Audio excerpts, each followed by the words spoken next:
Psychologists. Have you ever been genuinely scared by a patient before? What's your story? Story 1. Saw a new client for our first session at my home practice. We seemed to click and work together fine. He said he wanted to work through some trauma he'd experienced when he was physically attacked by a previous psychologist. Hearing about terrible psychologists always riles me up, so I was immediately on his side. When I talked with my supervisor about the case a week later, she asked me his full name, which never happens, so I was weirded out immediately. She Googled the name then and there and wordlessly handed me her iPad. It was full of news articles about this client and his attacks on psychologists in my local area. I obviously did not see him again, but I was nervous for ages because he knew where I lived. Story 2. Not me, but a friend, who is the patient, has what's described as treatment-resistant psychosis. She's not a scary person at all. In fact, she's really sweet and caring. But she hears voices that tell her that her parents and little brother will be AR'd and tortured if she doesn't follow what they say. Sometimes the voices convince her that staff members at the psychiatric intensive care unit she's on are working for the government and trying to run experiments on her and put bugs under her skin. So her voices will tell her to attack staff members. Not super often, but it happens. Whenever it does, she feels terrible afterwards and will cry for hours on end and beg for forgiveness. One of her voices also makes her do her ritual, in which she strips down completely naked and sometimes eats her own. She herself is not a scary person. Psychosis itself is such a scary and heartbreaking illness because she's not a violent person and has tons of compassion and empathy for others. Wow, my heart goes out to your friend and anyone else who is struggling with treatment-resistant psychosis. It's clear that she's a compassionate and caring person from what you say, despite the terrifying thoughts and voices that she's experiencing. It's especially heartbreaking to hear about the ways that her illness is affecting her relationship with her family and her care team. Story 3. Not a psychosis, but I used to work in a psych ward as security. We had this huge guy with schizophrenia detained in 1S, which is the ward for those who have been legally determined to be unfit and are not allowed to leave. When I say huge, I mean he was like 6'5", gigantic muscles, and he used to be an MMA fighter. Real nice guy when medicated, but when in psychosis, he was not someone you want to go toe-to-toe with. We would sometimes have to call police to help us deal with him. One officer would arrive, take a look at him and go, "Nope," and call for backup. I followed him at a safe distance through the psych ward, where everyone basically pinned themselves against the wall to get away, and out into the parking lot while on the call with the cops. I can't leave the grounds, so once he was off hospital property, I could only inform the police to which way he was running, which was down into a heavily populated downtown core. Not even 15 minutes later, he comes back and walks back into the lobby of the ward and asks for me. He wants shoes, after all. Not a robe, but shoes. So I bring him shoes to prevent him from getting violent, and off he goes again as I repeat the process, following him to the edge of the grounds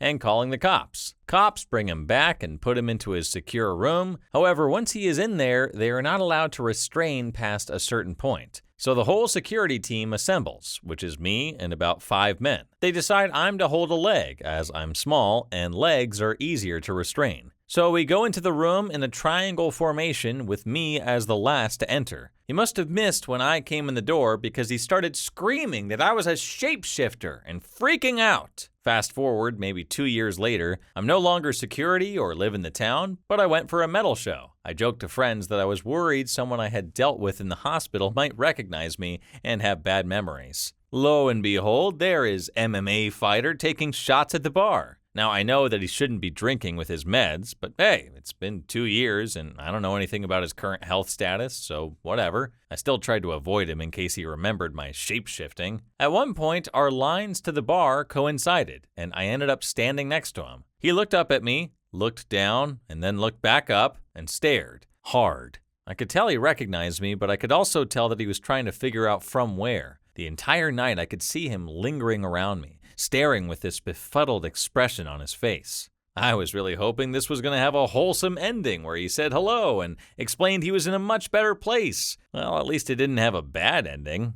Story 4. Clinical psychologist here. I used to work in a prison and did a parole evaluation for an inmate that was a high-ranking gang member in a national gang. By his account, he was the highest ranking in the state. In fact, he was placed in that prison to hold his people accountable and keep the peace. He had a long, violent record and was, in my opinion, a genuine psychopath. Part of the eval is discussing the crime and assessing remorse and whatnot. He was so clinical in his description of how he tortured and left this guy to die over an unpaid debt. Live by the sword, die by the sword was his phraseology for the act, like it was nothing. So the part that actually scared me, this was my first parole eval, was this guy's ability to affect the world outside. He could have sent someone to my house if he wanted to. I had no doubt about that. More experienced psychologists told me not to worry about it, that he knew the score and wouldn't take it personally. I had a hard time buying it.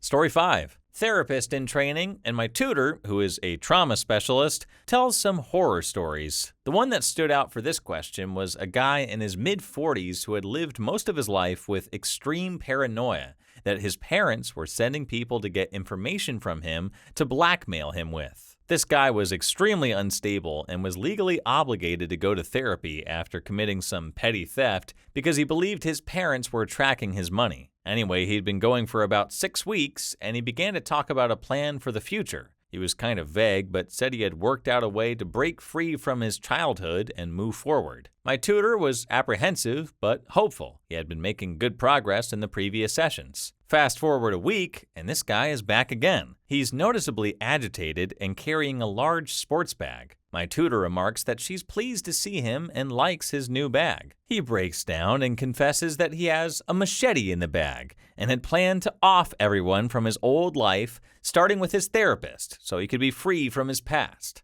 My tutor politely excused herself and called the police. The guy was very compliant. He'd pretty much given up at that point, but the police confirmed he did indeed have a large machete in his bag and his car was full of bin bags. She said that was the only time she felt she was close to dying, and says the moral of the story is to treat all your clients well because you never know who's plotting your murder. Wow, this story is absolutely chilling. It just goes to show the importance of mental health care and the potential dangers that therapists face in their line of work. It's fortunate that the tutor was able to handle the situation calmly and professionally, which potentially saved her life and others. I think this is a stark reminder that mental health issues should be taken seriously, and that people who work with those suffering from them need to be properly supported. Props to your tutor for being able to navigate that situation and get the guy the help he desperately needed. And you're right, it's crucial to treat all clients well. You never know what someone might be going through or what they're capable of.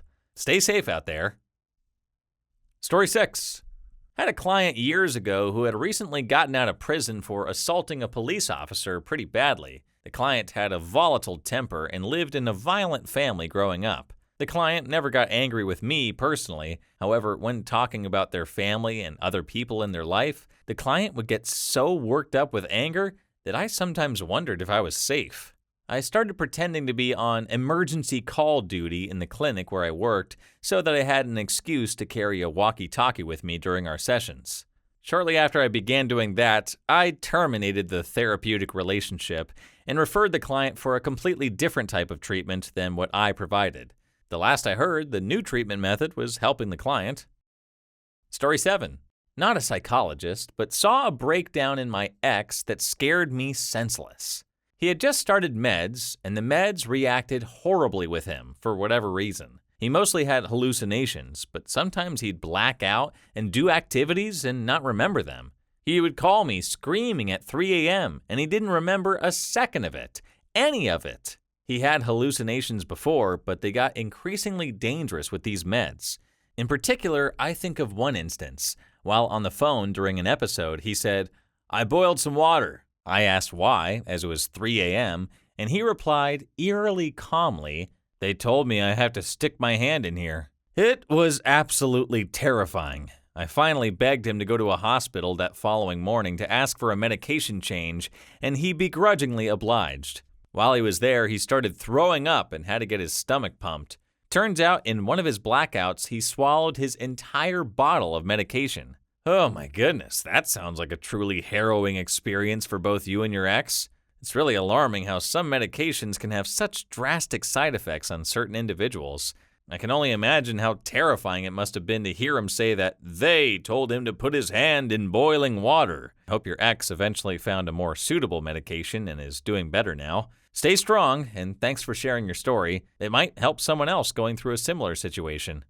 Story 8. Not a psych, but my dad is a retired forensic one. He's got far too many stories, but his first ever murder case decades ago as a noob was a rough one. It involved a guy who kept asking this girl out. She made it clear numerous times that she wasn't interested, but the guy wasn't having it and just kept harassing her. Finally, one day he followed her home where he stabbed her parents and the family dog to death. I don't really want to hear about any of his other cases.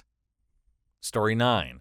Not a psych, but I worked with parolees for a while as my first job. There was one guy that still sends shivers up my spine whenever I think about him. He came in straight from court, and sometimes we didn't receive the details of the offenses before we met with them. This was one of those times. I called him into the office and started going through his paperwork, rules and restrictions of his order, how often he had to report, etc. He started requesting a male officer and stated that he hated females and got along better with men because they understood him. At this point, I still didn't know what he had done to be on parole, and he did not want to disclose anything. He spent about 30 minutes talking about how he was the victim of the crime, and that females had it out for him. He was very hostile and kept looking at me with a disgusted look and sat with his arms crossed. The paperwork finally came through about an hour into the meeting. He was on for some very serious and disgusting offenses against females. I then let him know that I had received the paperwork and asked him to discuss what had happened. We were asked to get their version of events. It was like something switched and he suddenly became very happy and almost proud of what he had done. He kept standing up and acting out what he had done in detail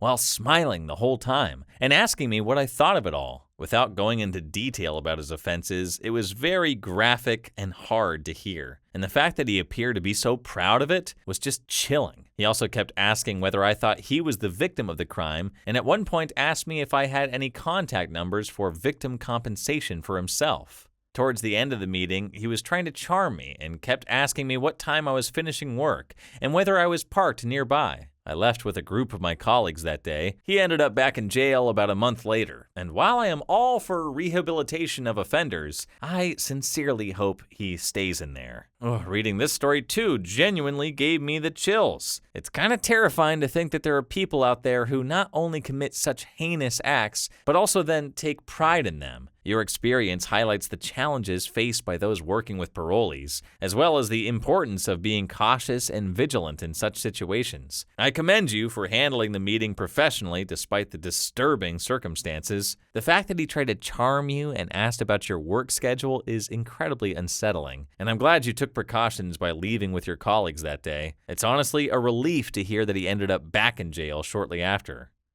Story 10. A very sweet, mostly blind teenager who was going through his first psychotic break and had a love of martial arts, Taekwondo if I remember correctly, was really good at it. He couldn't see and would practice kicks, and at one point accidentally kicked one of the reinforced shatterproof windows in the quiet room. Think padded room without the padding. Turns out they were shatter resistant. He destroyed it with that kick. Why those particular details? Because he would practice his kicks everywhere, was mostly blind, and the one time he flipped up to practice one and I was walking around the corner, it came literal centimeters from my face and I felt the impact of it against the air like a physical force bashing into my face. Sweetest kid in the world. He would have been horrified if it had connected because things would have been broken. A lot of things. He also grabbed my arm once in a suddenly firm grasp and asked if I wanted to do Taekwondo with him.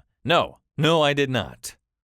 Story 11. I'm a psychologist and I've been practicing for about 10 years. I've seen a wide array of patients, but there was one patient in particular that genuinely scared me. The experience still sends chills down my spine. It was a rainy Tuesday evening when he walked into my office. He was tall, with jet black hair and cold blue eyes that seemed to pierce straight through me. He introduced himself as Max, and from the get-go, I could tell there was something off about him. Max's demeanor was eerily calm, and he spoke with a monotone voice, devoid of any emotion. He told me that he was struggling with violent thoughts and had a deep fascination with the concept of pain. As we began our session, Max started describing his thoughts in graphic detail, recounting gruesome fantasies that he had been experiencing. His descriptions were incredibly vivid and left me feeling nauseous. What was most disturbing, however, was the complete lack of remorse or empathy Max exhibited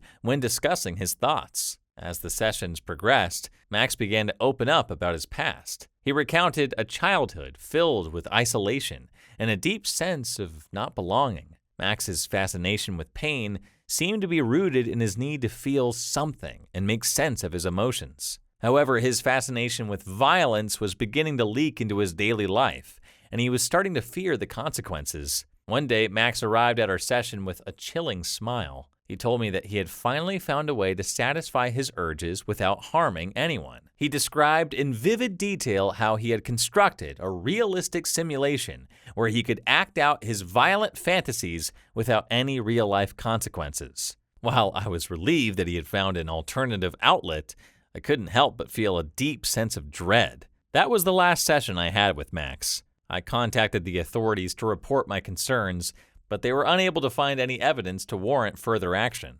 To this day, I still wonder if I did enough to prevent Max from acting on his terrifying thoughts. The memory of his cold, piercing gaze still haunts me, and I can't help but shudder when I think about the potential danger he could pose.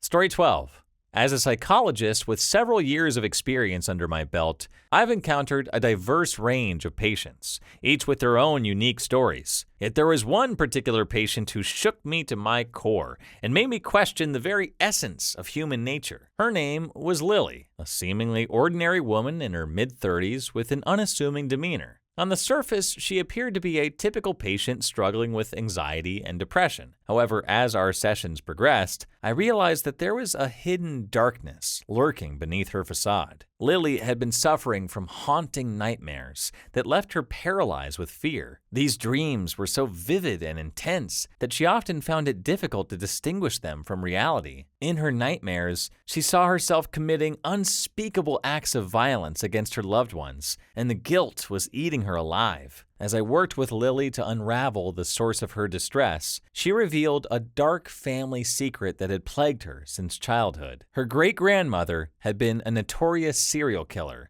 whose twisted legacy had cast a shadow over her family for generations. Lily believed that this macabre inheritance had somehow found its way into her own psyche. The more I delved into Lily's psyche, the more unnerved I became. Her descriptions of the gruesome acts she witnessed in her nightmares were so detailed that it felt as if she was recounting actual events. The line between Lily's dreams and reality began to blur, and I started to fear that she might act on these nightmarish impulses. During one of our final sessions, Lily arrived visibly shaken and on the verge of tears. She confided in me that she had experienced a close call, narrowly avoiding an incident that could have resulted in harm to a loved one. It was at that moment that I realized the gravity of the situation and decided to take immediate action. I referred Lily to a psychiatrist for further evaluation and treatment. We stayed in touch, and over time, she began to regain control over her life. While I'm relieved that I was able to help Lily, the chilling nature of her case continues to haunt me. It serves as a stark reminder of the depths of darkness that can reside within the human mind. Please leave your story down below in the comments. I would absolutely love to make a video about them in the future. And also, don't forget to like and subscribe. And until next time, peace.